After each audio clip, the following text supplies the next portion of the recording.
Thank you everyone for coming. What a beautiful morning.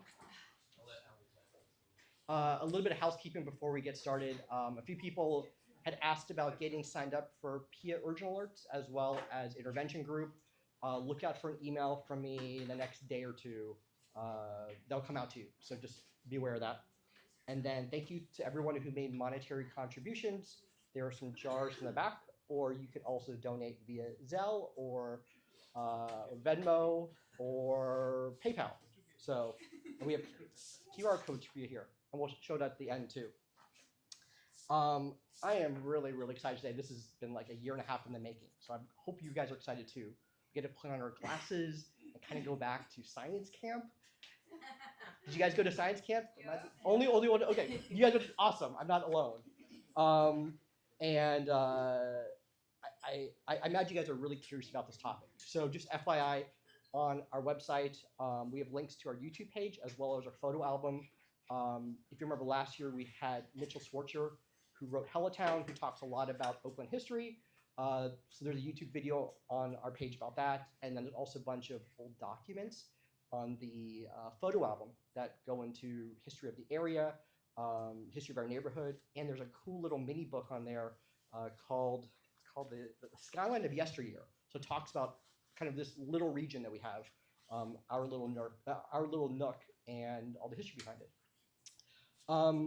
So let's get to the good stuff. We're so lucky to have Andrew Alden here. He is Oakland's local rock star, and he's author of. That was his joke, not mine. So he's the author of Deep Oakland, How Geology Shaped a City. We have a few copies of the book for sale. They're going quickly, so see him afterwards. And I want to give him the maximum amount of time to talk. So without further ado, Andrew Alden.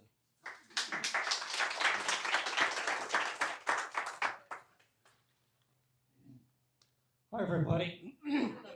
Nice to see such a full house. I love this neighborhood.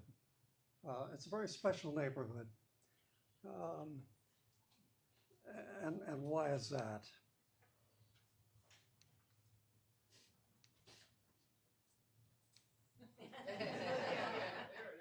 It's got this kind of brigadoon quality to it. You know, every other place up in the hills is these little isolated properties, but this is a genuine suburban neighborhood in an incomparable setting.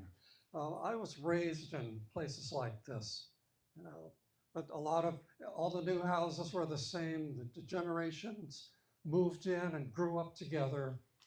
And so it's just neat to see an example of that here in Oakland. It's the only thing like it in the high hills, unless you count, well, okay, we have Crestmont and the neighborhood down the other way where all the streets are named after carriages. Yeah. But this one is neat because it's on the other side of the hills. It faces east. It's got a beautiful view, but not a view of the bay like every other place has. So that's special. And it's always been that way. I think Skyborough, the original name for this neighborhood, is really a better name. I think you should think about changing the name of your organization to Skyborough. But you know, I'm looking through the newspapers at the old ads for this area, Park Ridge Estates. The patio kitchens, and do they still feel special to you as homeowners today? Absolutely. It seems to me they would. You know, these kind of indoor-outdoor kitchens. This was funny, a location like this, it shows a view over the bay, but you don't have a big view. But every time you leave to go downtown, you have this wonderful view going down Redwood and Skyline and so on. And this is the big thing. You get the park, the park and the ridge. And I always think of it as Park Bridge, but I'll explain that later. This is an image of it's a bedrock map of the East Bay from Point Pinole down to about Castro Valley. And it shows all the different kinds of bedrock in the hills. It shows the different kinds of sediment in the bay. And I'll just, I had a whole book about the geology of Oakland, but in brief, just a few sentences, you see the big dividing line between the hills and the bay is the Hayward Fault. And the Hayward Fault has brought together over millions of years all these different pieces of former worlds, these packages of rocks of different origins. These ones came from the deep sea floor. They rode in on the plates, on an oceanic plate, and joined the North American continent. This package was already on the continent, and then these are much younger ones with the yellow, with the earth tone colors.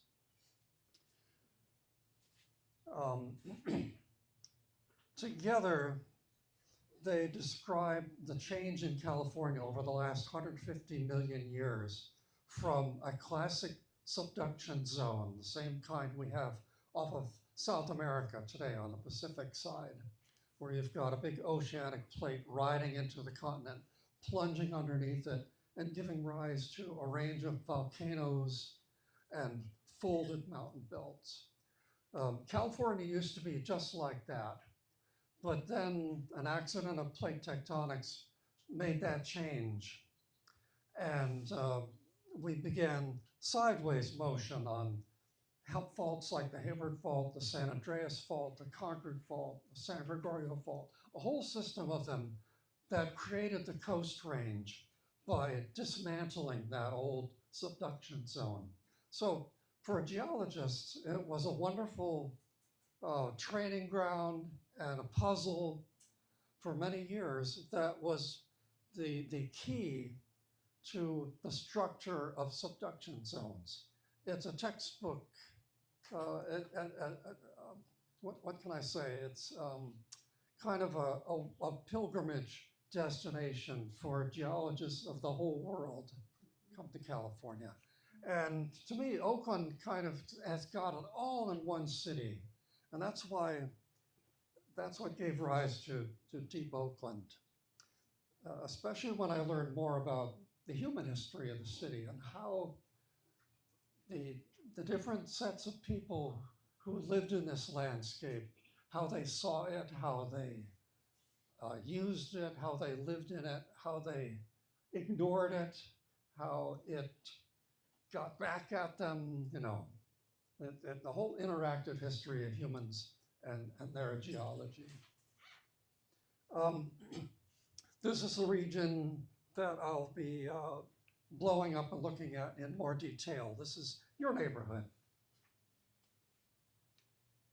And this is what it used to look like. Our maps weren't all that good. They were very sketchy maps. But this is basically what turned into Skyline. This is Redwood Creek, Redwood Canyon, Redwood Creek. This is the valley, Redwood Valley, and the reservoirs are right around here. There was just an old dirt road at the time, and a couple of dwellings, little ranches, the Peterson Ranch and the Alva's Ranch, and so on. It was countryside, and it was almost entirely grasslands and redwood groves, because that's the way the Alonis had managed it. But, and then when civilization came along, it divided everything off into packages, into pieces of land for Americans to own. You'll see that the Realty Syndicate owned that side of the hills. They had bought it acquired it from the private water companies who were using the hillsides as watershed. The same water companies that made Lake Chabot, that made Lake Temescal, those great reservoirs. And we have the same landmarks. You'll notice that at the time, that was Redwood Creek, and so was that. Today, the maps show Redwood Creek going up this way. And the maps show this area as Redwood Canyon. And that's Redwood Road and Redwood Canyon, Redwood Creek, Redwood Valley. This ridge behind you doesn't have a name. So on my blog, I gave it the name Redwood Ridge, if you don't mind. I don't know what you call it. Do you have a local name for it? It's just the ridge. Yeah, I always like to know what the locals call these things. So what changed, that this is a topographic map, not a land ownership map. And as I said, it shows the city line running along the crest of the hills. It shows the streams and Redwood Creek. And what changed in 1915 was Skyline Boulevard was extended down through here. And that's why it's so different in 1947. We've got the first, this was before houses were built on it.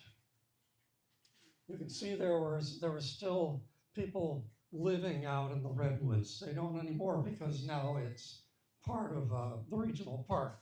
They just placed all the residents. The reservoirs have been built. And we have a notion of the vegetation at the time. This is the redwood area. These are all the redwood areas. And then finally, we get the development of the Skyline Estates.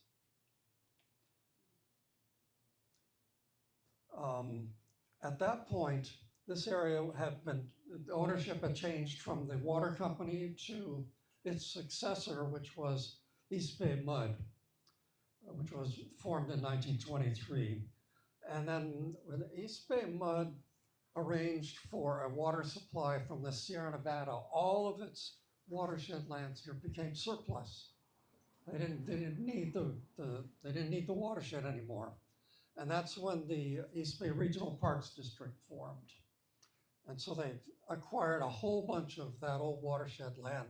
And this was Grass Valley Regional Park, founded in 1952.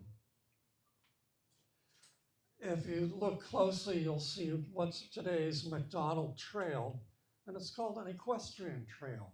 This was horse country, and of course it still is to an extent.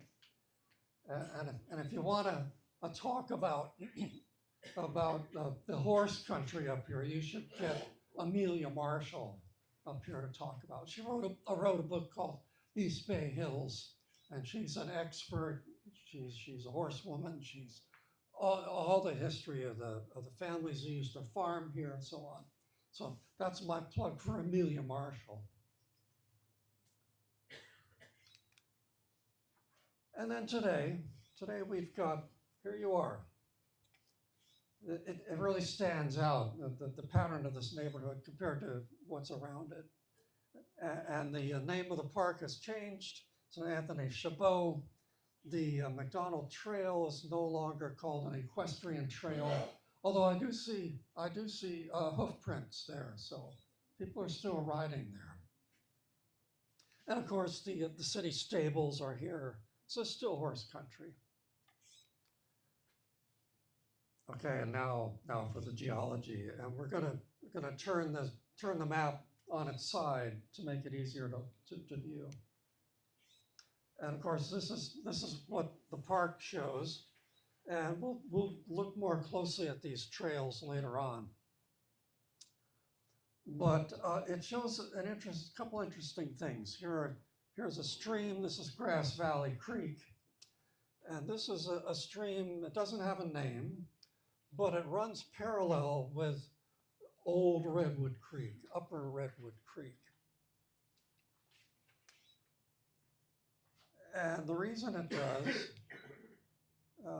and this is, this is what's called a digital elevation model. This is a LiDAR database. LiDAR is light-based radar. They fly a plane, it shoots laser pulses at the ground and measures it just like radar.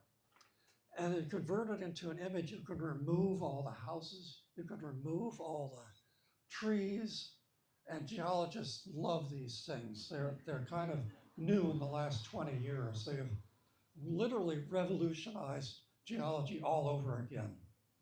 And so I download these wherever I go and look at them very closely. You'll see your neighborhood here. It's got the little grid with all the houses and trees gone. You see those two creeks I mentioned. And what creek valleys do is the streams, erode their the sides and heads of their valleys. The hillsides fall into the stream and the stream carries the sediment away. So these streams have been growing into the hills and they're just about to meet. And that's why we have this lovely land bridge between here and there. And it's one of the coolest things in Oakland. And I call it a land bridge. And I think of this neighborhood as Park Bridge. And so I keep adding a B every time I write it down. But it's a really neat feature, and it gives you wonderful access to this land. Okay, so how does this image map to the rocks? So there we are. The two creek valleys are taking advantage of this belt of rock, which has been named the Shepherd Canyon Formation. Shepherd Canyon is, of course, it's farther down the ridge. It's a whole neighborhood in itself. And that's the type locality for that formation. It is, and I'll show you these rocks. This is the rock that this neighborhood is on. It's called the Oakland Conglomerate. And then this body of rock is the Redwood Creek Formation. And what do they look like? These next photos I'll show are from these three locations. This is the conglomerate, and this photo is from right at the entrance to Brook Park, right off of Skyline. You'll see a conglomerate is a rock made of stones. These are rocks, they're cobble size in a matrix of sand. And so that's one kind of rock. And then the Shepherd Creek Formation, this is I photographed this on the land bridge. This is, when the sun is right, you can see it. It's a set of fine-bedded, fine-grained sandstone and shale and clay. It's very easily eroded rock, which explains why the stream valleys are exploiting it. And then this is the Redwood Canyon Formation, which is a massive sandstone. And by massive, I mean that it doesn't have a lot of bedding in it. It has very thick beds. So you get these wonderful solid cannonball boulders along the ridge and down the ridges. How many of you recognize this place along the trail? Yeah, it's really special. So that's where we were. And I guess that's all I want to say about that. And that's how it maps to that landscape. Can you tell us roughly about what the age is of the conglomerate? Yeah, all of these formations are from the late Cretaceous. They're somewhere between 80 and 70 million years old. They're not very well dated because they don't have volcanic ash beds in them, where you can get radiometric ages from ash beds. And they don't have fossils that are very age diagnostic. So you can't get a real precise age from them. Although they might, because nobody has really studied them since the 1960s. So we've learned a lot since then. Billion with a B, billion. No, million years. No, the Earth itself is 4.5 billion years old, 4,500 million years. So these are very young rocks. To a geologist, they're quite young. Yeah. The land bridge that you were talking about, is there infill in that, or is that has that always been there? Is there any? There infill. I heard urban Landfill legend from- maybe that when they were building this neighborhood, some of the excess soil was put there to make that land bridge. Yeah, is there any landfill in the land bridge? I don't think so. I've seen no sign of it, and it's not a place you would dump a lot of, because, well, you know, maybe they dumped it down the side. People did that, and so maybe they did. Yeah. I've looked at it, and it looks to me like there is, but maybe not, because that photo you did of the rock, but they planted a whole bunch of Monterey pines along it, and I thought I saw an earlier map that it was a deeper cut, not straight, so easy to get across. I'm sure they leveled it, you know, as far as, you know, for the road. But, yeah, I've looked at the old maps too, and they weren't surveyed precisely enough for me to say a lot about that. Right, but I guess the fact you can see the bedding striations right on that ridge means you're down to the bedrock. In that particular spot, yeah, they scraped it down to bedrock. So this wonderful image shows several different geologic things that geologists know and name. One is the fact that the stratigraphy, the lithology, expresses itself in the landscape. You can really tell the different kinds of rock that underlie this landscape. Two, sorry? What is stuff that looks like fog that runs across? In your picture. that Oh, looks like fog. this is the ridge top, and it's smooth. It's not eroded. It's the top of the ridge. Got it, thanks. Yeah. We have a beautiful water gap where the creek goes through the ridge, because if they weren't there, this would be quite continuous all the way up to Redwood Peak.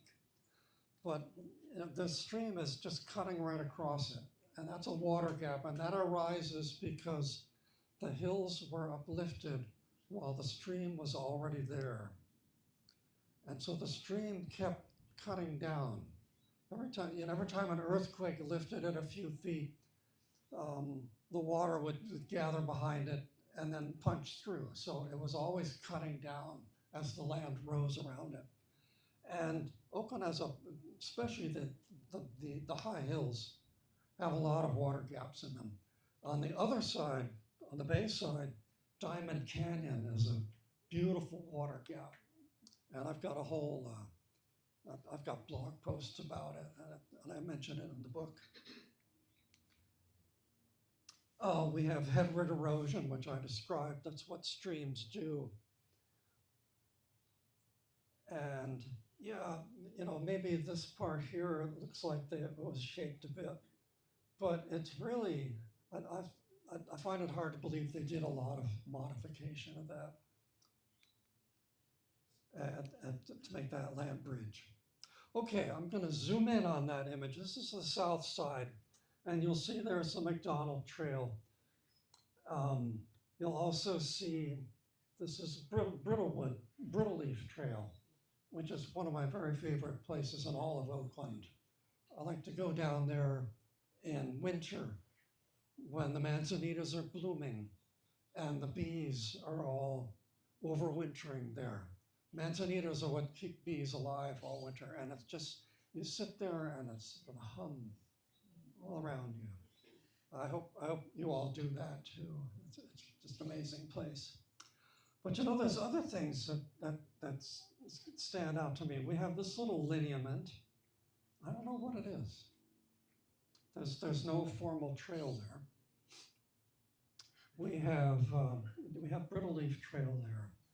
We have this. Okay, here's the land bridge. This is the hilltop. There's a little trail, and it turns into a mountain bike trail that winds down this canyon. I don't know if any of you have ever poked your head in there, but the kids are doing something in those hills. You know? It is very interesting. It's a hair-raising trail. I was looking down it last week, and the ground is so dry, I didn't dare. I was afraid I would slip and fall, but once the rains come and the ground firms up, I'm going to check it out. If I don't get run over, you know. Where does that trail start? Well, where does it start? It starts. Is it off the McDonald's? It's right around this curve. It's a tiny little trail, and if you poke up, you know, you hit the hilltop, and then it's just, yeah, you keep pushing along, and there it is. I always poke around because, you know, this is a one. Brittle leaf trail is a neat little trail, but I wonder if this would also be as neat if we pushed a trail down it. You know? I don't know. This thing, I don't know what it is. It's not a trail. I don't know what it would be. So that's a mystery to me. And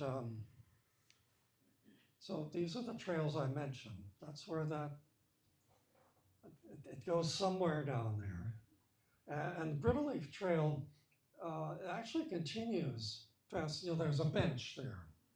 And that's as far as I've gotten. But last week I looked, and it continues down through the Manzanitas, and probably, what are you saying? When I was a younger man, and a little bit less rotund, I walked all the way down to the Redwood Road on that. So, okay, we have testimony that it does go all the way down. And I wonder if, you know, the park botanists probably know all this. You know. I've found other things that in the Oakland Hills that must be they're doing. So that's the mystery and the hidden features of the south side. So yeah, so what is that? I don't know what that is. And then this is the north side. And once again, here's the land bridge. There's the McDonald Trail. The boulder patch is right here. And if you go past the boulder patch, there's a little trail that runs down there. Now that's what I think the botanists know, that trail. It's very steep. It's no bicyclist would even dare. I've also found it at the bottom and gone up it. So it definitely exists, but it doesn't show up in this image. Things that do, I don't know what they are. This is a little foot trail. I kind of don't know where it goes. And this is a proper kind of a Jeep trail. You take the trail and it makes that little hook. It goes down into the valley there. But if you go around the side, it's a proper road bed, but it ends where landslides take it out. And once again, I was there last week, and the ground is too dry and dangerous to try and climb around it. I want to come back, because look at all of this. Why was that there? It's not on any map. No one ever had a ranch or a farm or a mine in here. So I think the park district must have done it in the 50s. They just showed up with a bulldozer and said, you know, let's see how far we get. It seems to be as far as they got. And so what's in there today? I want to check that out. What is that major line? This one. Is that Redwood Road? On the left? Oh, okay, yes, that's Redwood Road and the creek together, both of them. The water gap. And you can see how steep it is in the center where it cuts across the Redwood Canyon Formation sandstones. So those are, I also think there's probably a little foot trail going down there. And I haven't been there, so I don't know.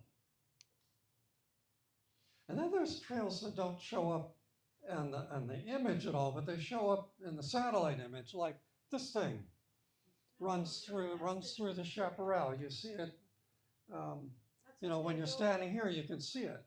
What's that about? Hmm?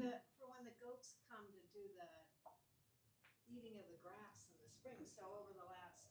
Oh, they send goats down here in the spring? Well, that's where they put the electric fence. So Yeah. that's relatively new. Uh-huh. That's the Cool. electric fence down the road. This is great. This is why I wanted to come here and talk to you folks.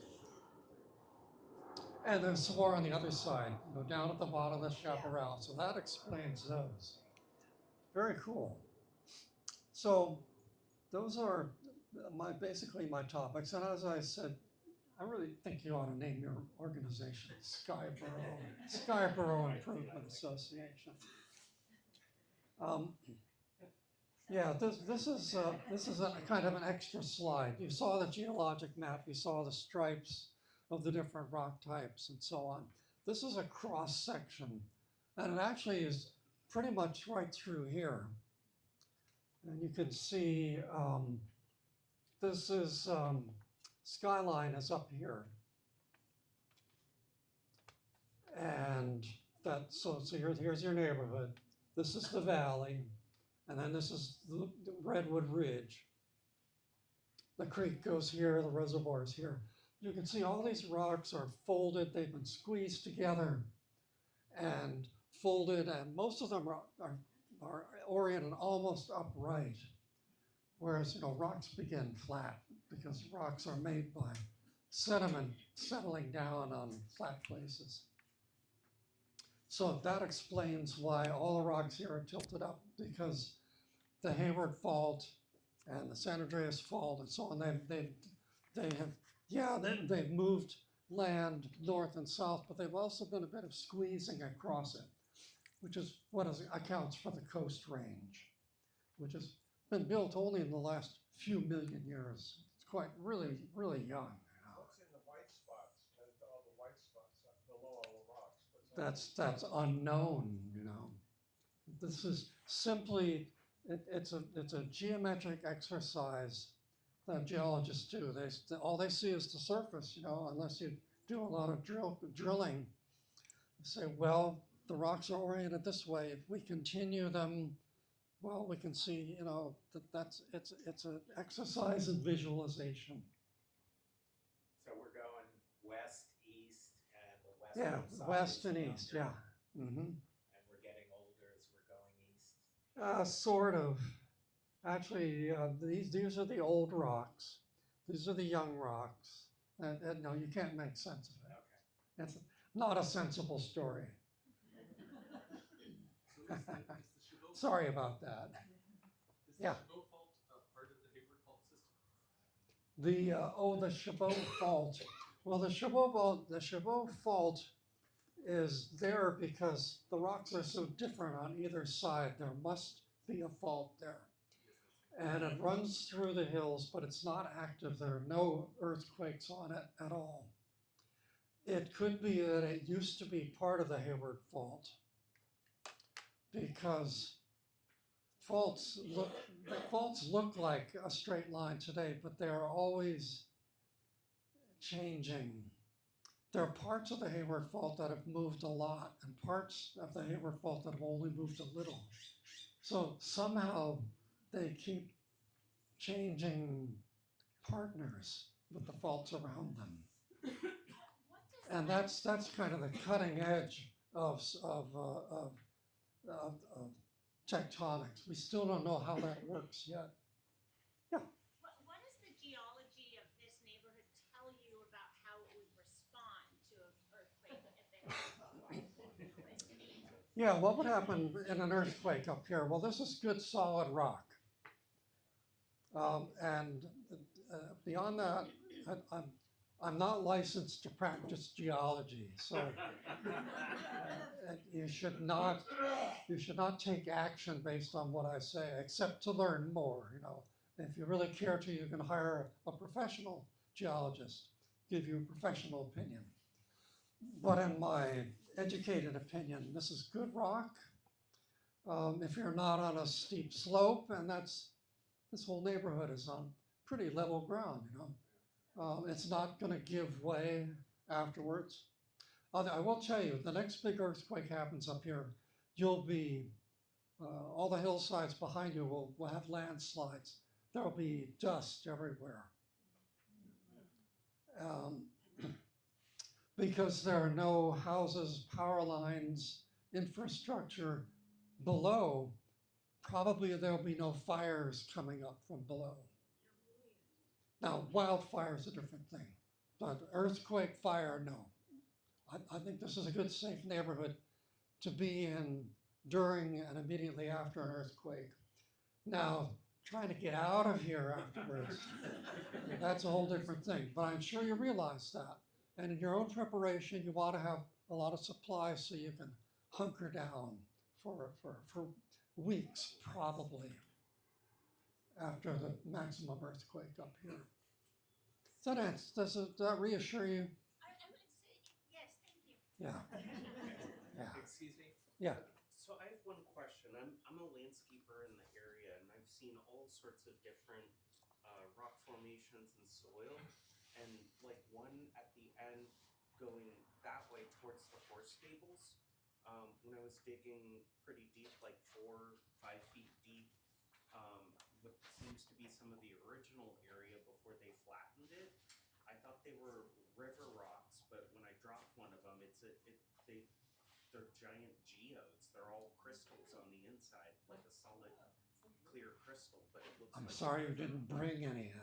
You know, I had one, and then I put it in the front yard, but it walked away because it was cool. So, like, what would that be called? Like a volcanic? Yeah, how do geodes form? Well, for one thing, I'm not sure what you had, because the rock that's mapped there is a conglomerate, so you'd expect to find what you call river rocks. And maybe one of them happened to be a geode. Meaning that it didn't actually form there. It formed somewhere else, you know, tumbled down a riverbed, ended up in the ocean, and became incorporated into the conglomerate. So it's fascinating to hear you say that, and I wish I could look at it. Yeah. There are geodes. There are geodes in the volcanic rocks up in Sibley Volcanic Preserve, because that's one among these young rocks is a bunch of volcanic rocks. They don't show up down here in this cross section, but they do up there. And yeah, these beds of volcanic ash, the groundwater works into them, it dissolves minerals, and it grows them in other places. And these things, geodes apparently grow from inside somehow. Some of them do. Others are actual. They started out as bubbles in lava, and they've just filled with mineral matter. So it's kind of a big subject, and I'm not deeply into it. Have more questions? Yeah. Just on the map, what's the different colors and the letters, JSB? What are those about? Those are just abbreviations for their names. Oh, okay. JSV is Jurassic volcanic rocks. Those are the rocks where we used to have pyrite mines. This is KJK is Cretaceous Jurassic Knoxville Formation. It's the same. It's the rock you go through on Gulf Club Road, through the woods there. KJM is Cretaceous Joaquin Miller Formation. Joaquin Miller Park it's a kind of a mixed sandstone. So at Oakland conglomerate, it's Cretaceous Oakland. KSC, I explained. QPAF is Quaternary Pleistocene alluvium Okay. formation. You know, they all mean something. I can recite them all for you. Yeah. Do you have any conjecture as to where the would have been ancient mountains pre-Sierra from which the pieces of the conglomerate, the cobbles of the conglomerate originated? What was the landscape that? What was California like when these rocks were made? That was when this in the Cretaceous times, in the 70, 80 million years, actually for a much longer period. Like I say, California was a classic subduction zone. The oceanic plate came in, sediment got scraped off of it, or dumped off it from the land, or scraped off of it from the oceanic plate. That became the Franciscan complex. Let's see if I can go back to the whole Oakland map. Oh, take our time here. So that was the Franciscan. The volcanoes that formed inland of the subduction zone are underneath the Sierra Nevada, or rather they were on top of Sierra Nevada of today is their exposed roots. That was a long way back. Sorry about that. Yeah, here we are. So the Franciscan is the accretionary wedge. It's just all the sediment dumped off the continent. The cobbles came from the ancestral Sierra Nevada, and they poured into the ancestral Central Valley, which was an offshore basin at the time. It captured all this sediment. So there was the trench, there was an offshore basin, and then a big range of volcanoes. So that's where the stones came from, in the sand. And somehow or other they got mixed together in a beautiful recipe. It's very clean cobbles and clean sand. Somehow or other they got dumped into like a deep sea trench and poured into an offshore basin. Now the Redwood Canyon Formation, which was all the massive fine sandstone, to me that says a beach, a near shore beach environment that got, it was a beach for millions of years, just building up thicknesses of sand. And then in between the Shepherd Canyon, Redwood Creek, they're hard to keep apart. Shepherd Canyon Formation, shale and fine sandstone, silt sandstone, that's something in between, like off the Gulf Coast today. We get all the Mississippi mud pouring down in various thicknesses and episodes, making that kind of rock. So those are the environments I see that created these rocks. Thank you so much. Yeah. I think the Sierras are still rising. Are our hills still rising too? Oh yes, the Sierras are still rising for their reasons, and the Oakland Hills are rising because, as I said, the Hayward Fault, because all the coast ranges are still rising. That compression, that full rock folding is still happening. Every earthquake, say the ground moves 6 meters, 6 feet, 2 meters, in a maximum earthquake. So there's also a few inches of compression. And over the tens of thousands of years, the hills are rising on the average about 1 millimeter a year. And at just 1 million years, that's a whole kilometer. So that accounts for the entire height of the East Bay Hills right now, which is constantly being eroded to match. So it's you have to, geologists picture it as a dynamic thing. The hills are rising, they're being carved down. And this is kind of a freeze frame in that movie, today's landscape. How are we doing? We got plenty of time. So we're Okay. here as long as you're here. Lots more questions?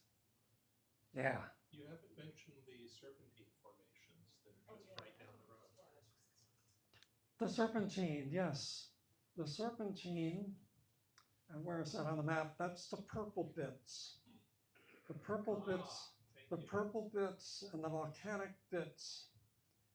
And way down here, there's a volcanic rock in San Leandro.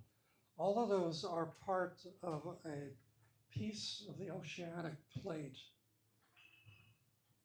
that somehow got shoved up on land and stuck there. That's something that geologists call an ophiolite. An ophiolite is interesting. Ophiolite is scientific Greek for snake stone. It got that name because there's typically serpentinite in it. And serpentinite is scientific Latin for snake stone. That's because I should have brought a piece. So serpentine is, well, you've seen it there. It's kind of blue-green, it's kind of glossy. It's kind of slippery looking. That is, it forms by ancient, very deep seafloor rocks that get accessed by seawater, superheated seawater, and they react to form serpentine minerals. That's how they form.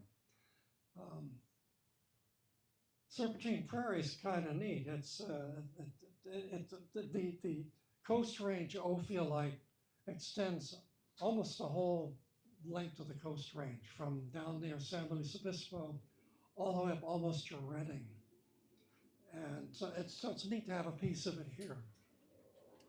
Why do we have a piece of the, these rocks, they actually belong in the Central Valley. They're called part of the Great Valley Sequence, but they're separated from it. These are separated from the rest of the Franciscan Formation. How do they all end up in this spot? The details, we're still working that out. We may never figure it out completely, but we have to try, right?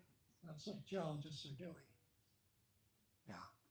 Could you tell us a little bit about the mining activities that used to happen in the area, like the old Devil's Punch Bowl below Lake Merrick and the sulfur pyrite down across from the old Chabot Observatory? Yeah, Oakland's old pyrite mining district is right here. That's chapter 10. Chapter 10. I put off the high hills and the rocks I've been telling you about. I put that all off until chapter 11, the last chapter, because there's so much else going on in Oakland. And one of those things was, yeah, we used to have mines. We used to have pyrite mines. What is pyrite good for? Pyrite at the time, 125 years ago, that was the main way we manufactured sulfuric acid. Pyrite is iron sulfide, FeS2. All you need to do is heat it in air, and both the sulfur and the iron oxidize. Iron oxidizes into rust, so that's a solid residue. Sulfur oxidizes into a gas. So in a factory, it's very easy to siphon off the gas, bubble it through water, and it turns into nice pure sulfuric acid. So pyrite was worth a lot of money then. And just like cement, it's important to make it where the rock is. It's like a lot of industrial ingredients, like concrete. It's important to get gravel and cement near where you use them, because it's so expensive to transport them. That's why you know, the quarry down at Cupertino, which is finally being closed. That's why it was so active, the Kaiser Quarry, for 90 years, because we needed so much concrete. Anyway, that's why it was a pyrite mine. That's why these are rock quarries. Are they toxic now? Are they? Toxic? Oh yes. The mine runoff is, and I have whole lectures on these things too. I give walks in the area. But if you go down Redwood Road in that area, you'll look at the roadway and it's all just eaten up by natural acid runoff coming out of these mines, because once you open up the underground to oxygen, it's still full of pyrite. The oxygen is still oxidizing that stuff. And there's a whole community of microbes down there that lives on that chemical reaction. So once you get it started, you can't really stop it. This is the exact same problem we have in the coal country in the Appalachians. You know? So Oakland has a lot of stuff going on that applies to cities all over America. It's such a typical American city that way. And it's especially a typical California city that way, because it's got this huge earthquake fault running right through it. And so that was why I found Oakland such a rich topic, a whole book worth, and what made me the rock star of Oakland. But you know, I argue to geologists that every city has got a deep city book in it. You could have a deep San Francisco, and it's totally different. Even Berkeley is significantly different from Oakland. So every time I give a talk to geologists, I have a slide that says, "Deep, your city here," you know, that they could do it.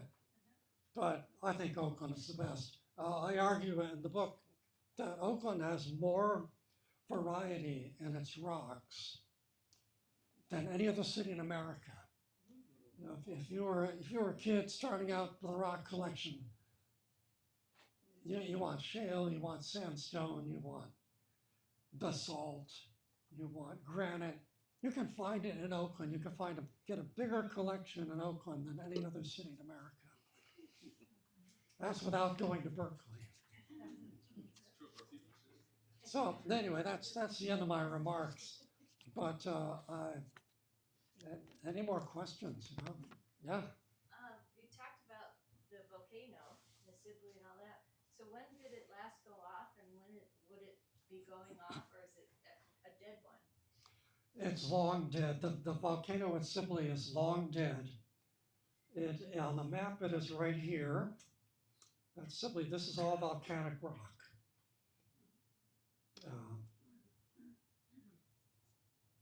That's the Orinda Formation. The darkest, that's actually the granite. This is all conglomerate.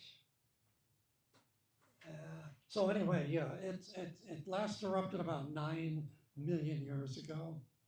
And since then, the entire countryside has changed. At the time, it was a lot like the Channel Islands are now, or maybe Southern California, where you just have these mountain ranges that kind of are short mountain ranges and islands and big basins between them. They're constantly being rearranged. Like, you look at a fault map of Southern California, it's like the palm of your hand. It's all, and that's what it was like up here at the time.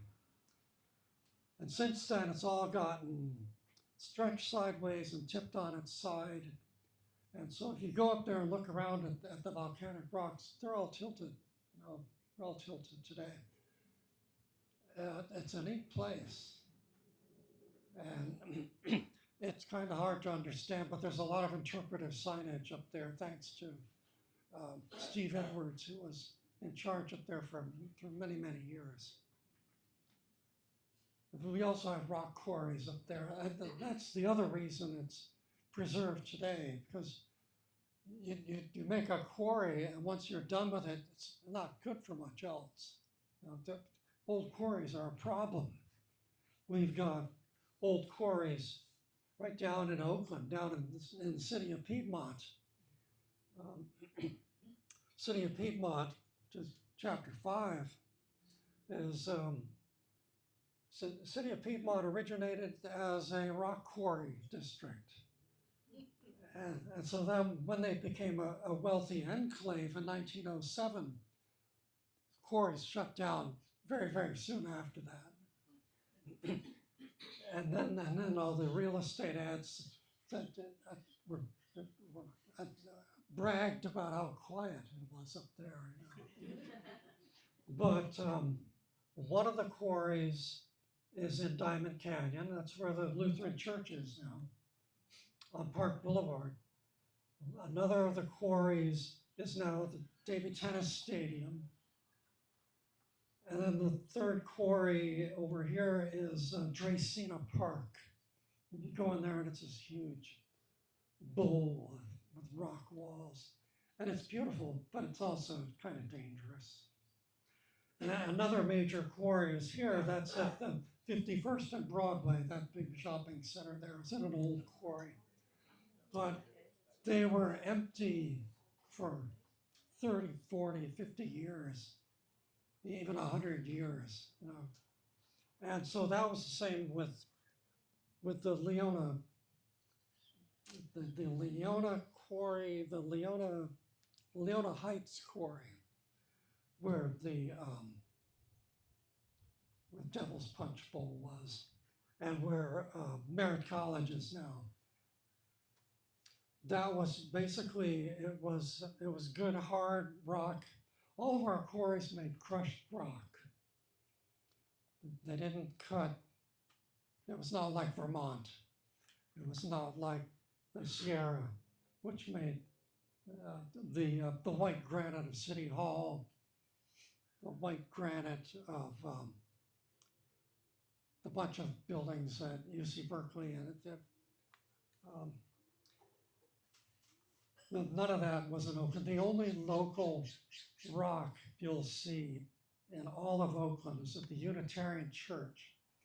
And that was only because they insisted on local supplies as much as possible. So they used local second growth redwood, and they used a bit of sandstone from a tiny quarry just on the other side of the ridge in Contra Costa County. And they had a lot of trouble with it because all of our rocks are just so fractured and torn up and shredded that you can't find a good block of rock anywhere. You know? But it's great for crushed rock, you know, because it's already half crushed. And so we had good, productive rock quarries in here and in there, and then with the addition that we also had pyrite here. The interesting thing about these pyrite deposits is that over hundreds of thousands of years, that oxidation process that I mentioned, you have acid runoff, very, very slow natural acid runoff, innocuous. It doesn't matter, natural acid runoff, because it's so mild and slow. But the oxides that are left behind build up in what's called an iron cap.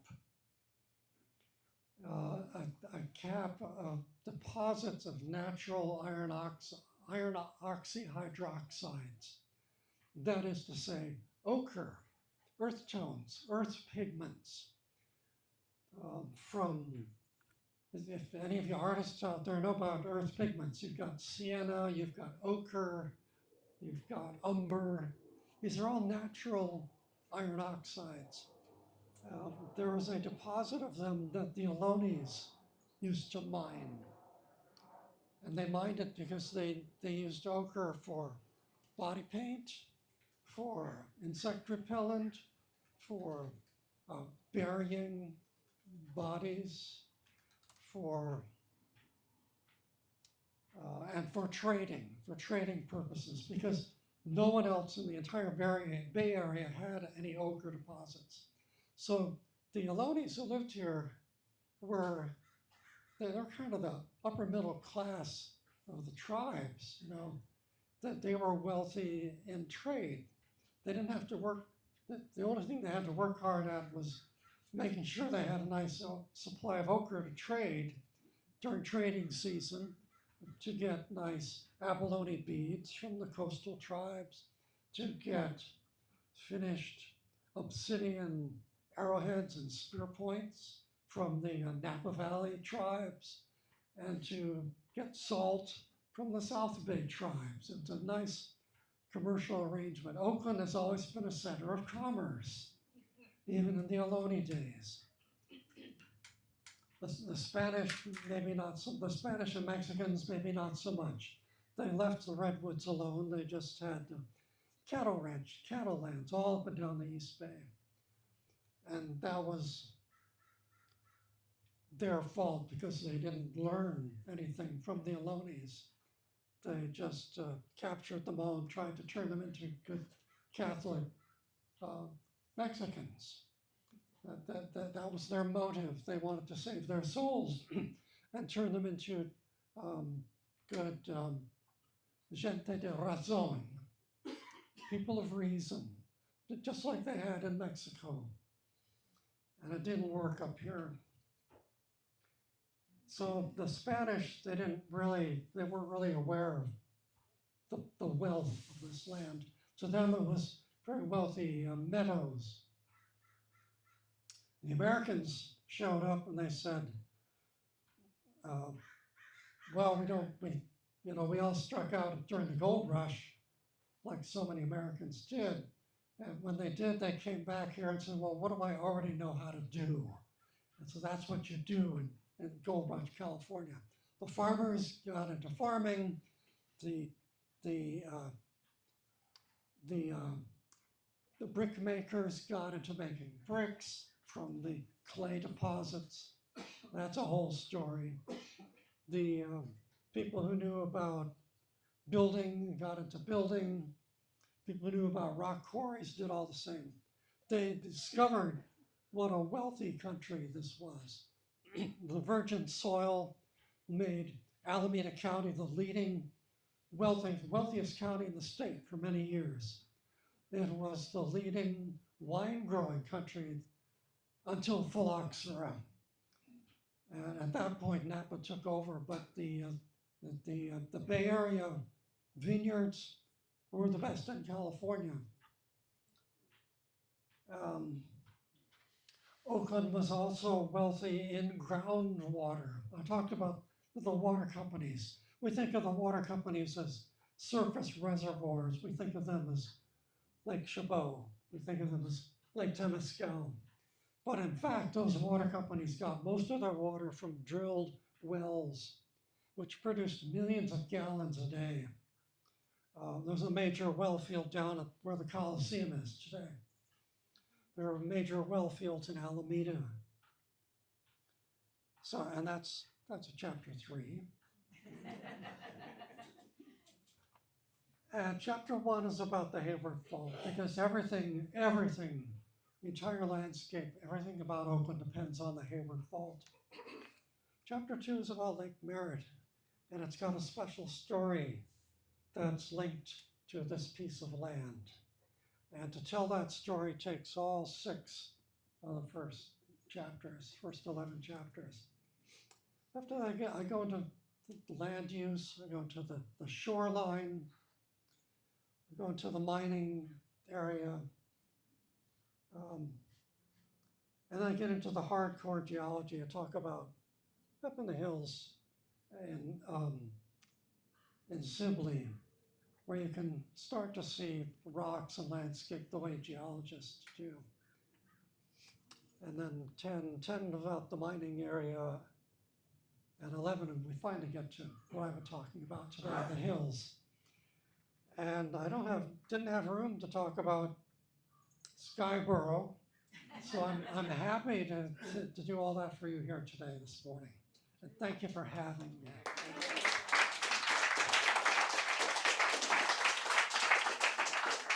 We have time for a few more questions. I know Alan had a question. Well, I don't know if we want to continue. The bottom right corner of your little map there is Dinosaur Ridge.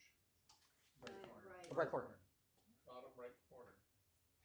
Is Dinosaur Ridge is right down in there. Is that what it's called? Because I think of Dinosaur Ridge as out in Pleasant Valley, Pleasant Hill, I mean. And Well, Walnut I've Creek. seen that map, I've seen that place. Oh, I mean, I believe that's there. You walk up from the golf course. You walk in from the golf course there. And I don't remember what the shells are, but these ridges full of shells. I think they're Ah, okay, so it's full of shells, so of course we call it Dinosaur Ridge. Exactly. Okay, I got it. That's the same way with Dinosaur Ridge and Pleasant Hill. It's in the I can't quite read that, but it's very likely to be the Briones Formation, which is full of shells, as you say. I actually haven't been down there, so I don't know yet. It's cool. Where did the shells come from? They lived there, you know. They lived there. It's this is old beach sand, and these were clams, you know. They lived in it. So some of them you'll see in growth position. Others they're kind of all washed together in a heap, which points to kind of a beach environment. Maybe they were weathered out of the rocks and turned the way you see along the San Mateo coast today. Yeah. Yeah, maybe this is too much, but you were saying that the serpentinite is the sort of lavender color and then the magenta color, but they're on opposites, is that correct? They're on opposite sides of the fault, right? So is it just a coincidence that those two are there together, or? Yeah, yeah. Why is this serpentine associated with the volcanics? Even though here's the Chabot Fault that separates them, and yeah, it's a pure coincidence that those two pieces of the ophiolite are next to each other, because at the time they were active, they were quite separate. Yeah, that's just another coincidence why we have all these different pieces of ancient California all gathered here in one spot. You know? Okay, I don't want to keep you here, but when is the Hayward Fault going off? Yeah, when? Yeah, Down to the day. that's chapter one. The Hayward Fault. We measured its motion because it is down deep. The two sides of the fault are stuck, but the sides are moving like this. They're gathering strain. They're gathering energy, just as if they were giant blocks of rubber. That's elastic energy, and when the stuck patch gives way, they'll all kind of spring back, they'll release that energy. So by measuring the sides, we know that the sides of the fault are moving around 9-10 millimeters a year. And we know that in 1868, the last time the fault ruptured, the sides moved about 2 meters. So that's about maybe 200 years worth of accumulated strain, just from those two numbers alone.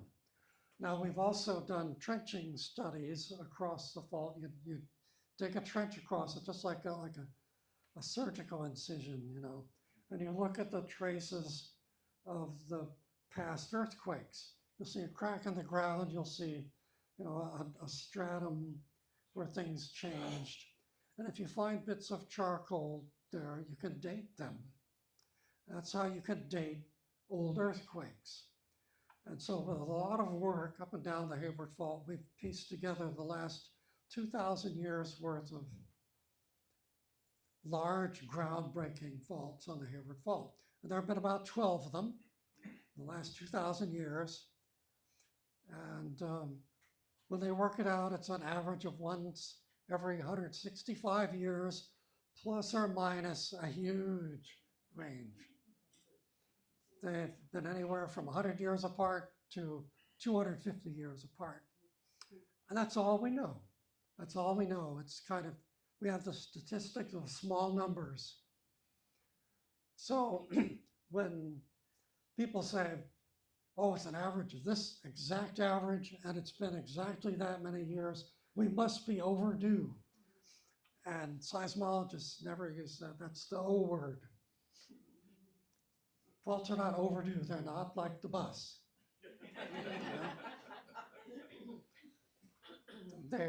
So that's the word about the Hayward Fault. The fault is ready. The fault has the energy built up down below where it's stuck to unleash another major groundbreaking earthquake up to magnitude 7. On the surface, actually, as it happens, I sit down here, it's frozen. Out here, it's moving like this. Way down below, it's just kind of flowing, the two sides, because it's so hot. It's soft.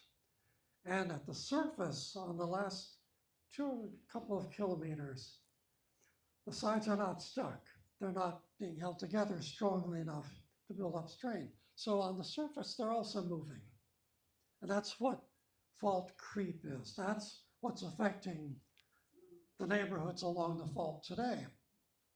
And it's a few millimeters a year, and it varies from place to place. But if you have a house on the fault, you look at your sidewalk, you look at your street, you look at your foundation. Those people write to me all the time. They want to know what they should do about it. And I always say, I'm not licensed to practice geology. You need to hire a licensed person. And they'll come up and look at it and say, yep, you got a fault there. Any other questions from the audience? Yeah. I got just a quick yes/no question. Earlier you mentioned Round Top. It's not really on maps anymore, but is that technically the dead volcano where Round Top is? Yeah, what is Round Top? Round Top, it basically is the volcano, the parts of the volcano. It's not an exact one-for-one correspondence. So there's that. But if you go up there, yeah, it's all basalt, nice lava flows and stuff. Thank you. Mm-hmm. So it's not a one-to-one. It's like people say that about Mount Diablo. It's Mount Diablo volcano. Well, it kind of looks like one. It looks like it got kind of punched up, and if you go there and look at the rocks, you find deep-seated rocks. Actually, a lot of it is serpentine. But the analogy I think of, I use to explain Mount Diablo is, it's got the same thing. It's got big folds in the rocks. But it's also like if you take a burrito and wrap it too tight and it bursts. That's what Mount Diablo is. It's kind of a burst burrito in the East Bay. So it's, that's in that sense, it's sort of eruptive, but it's not a volcano. So, yes. Do we have time for 2 questions that got emailed in? Sure, okay. As long as my voice holds out. Okay, just let us know. Someone asked about Highway 24 and how building that impacted the area and where did those residents get relocated to? Yeah, but I don't know anything about that. Okay. Yeah, I look at old maps and it's just it's the same kind of stream valleys that these were. So maybe there was one or two landowners had a house there, but okay, that did not stop the highway. And then can you maybe talk about how the geology kind of affected the civil engineering, kind of the building of Oakland from a civil engineering standpoint? Not really, no. Okay, fair enough. Last question. I can say that Oakland's old downtown Oakland is, you think of it, well, there's no rock there. In fact, downtown Oakland is a big body of windblown sand. It's dune sand. It's like an hourglass sand. it's like not a single pebble in it. It's up to 60 feet thick of this pure dune sand.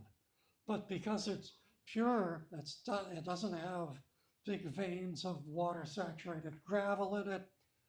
It's not prone to liquefaction. It's very safe ground. That's why we put up skyscrapers there without, they're well designed. They're built to withstand earthquakes. They'll shimmy and shake, but they'll stand. They'll still be occupiable. But we won't have liquefaction, not like the Mission District in San Francisco, not like Alameda. Alameda is kind of iffy, I don't know. It's good ground. One last question in the back. So Sibley Volcano used to be active, and it threw off, I guess, lava bombs. So I assume some of them might have fallen around here. How can you identify them?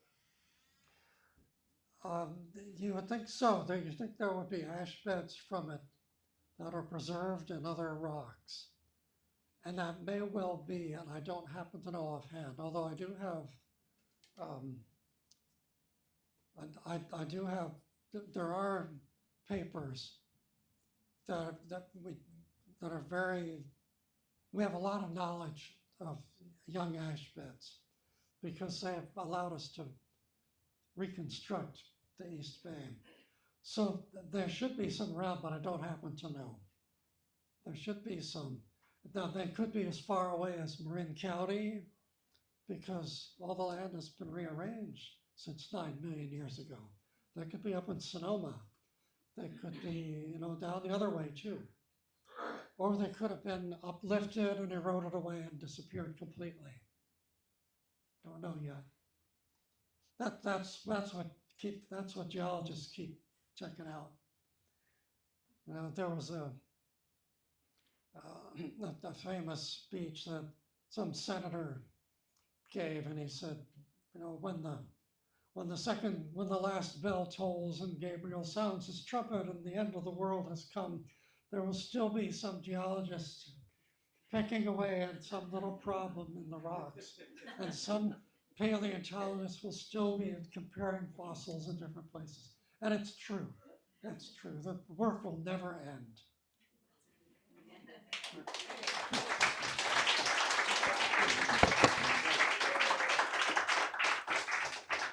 There's one copy of the hardback. Thank you so much, everyone, for coming. We got some books for sale. Grab some snacks before you leave. Grab some beverage. If you haven't made a contribution, again, you could do it digitally or via cash. And then events coming up. We have a PEIA meeting coming up in August, and then we have National Night Out, which is the first Tuesday. You'll see emails on it. And then the block party. We have our 50th anniversary block party. Yeah. And it's going to be really exciting. It's going to be really big. So come out for that. And that's September 13th. And you'll see more information come out about that. So thank you for coming, everybody. Thank you, Justin. Thank you so much. That's great.